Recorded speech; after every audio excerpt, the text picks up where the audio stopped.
Today's reading of A Match Made in Heaven is titled The List. A Match Made in Heaven today, we're going to read The List.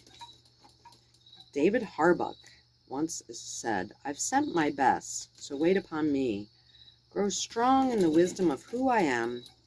Let your expectancy soar to heaven where real romance began."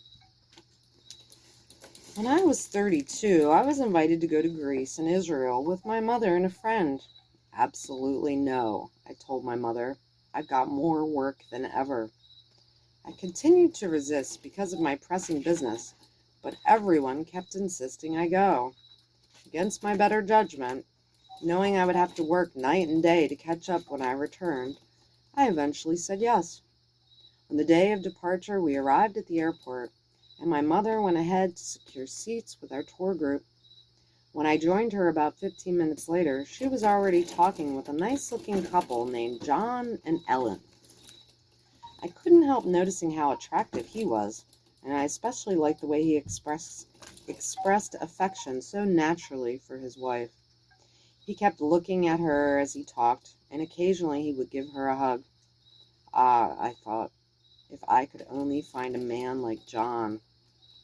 In fact, I realized John reminded me of a list I'd recently made, a list of the qualities I was praying for in a husband, like a man who would love me, a man of integrity and character, a man who was a committed Christian. And now, as I watched John, I mentally added to the list, a man who is affectionate and attentive to me in public. Just then, a loudspeaker announced that our plane was ready to board. As we all stood up, John's wife smiled and said to me, "I'm so glad you're able to go on this trip with us. We're both so excited about it. My brother's wife died a year and a half ago, and this trip will be so good for him." My mouth all but dropped open. John was her brother?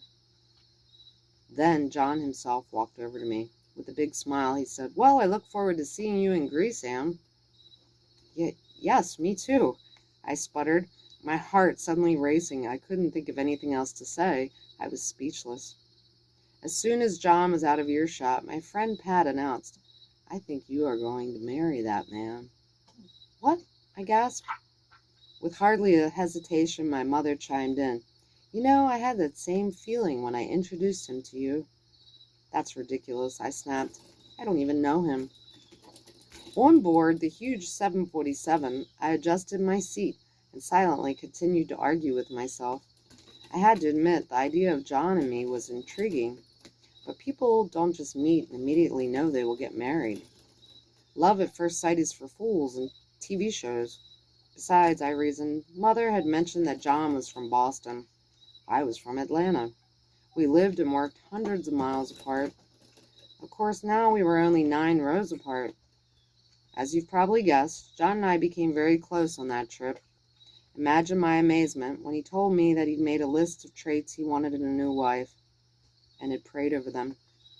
He had completed his list the same week I'd written mine. And yes, our lists seemed to describe one another perfectly. John and I have been married for almost 20 years, but sometimes I'm still surprised when I remember how God took us halfway around the world to fall in love. I still don't put much stock in love at first sight, but I do believe in prayer, and that some matches really are made in heaven. This story is from Anne Platts, so it's her story who compiled this book.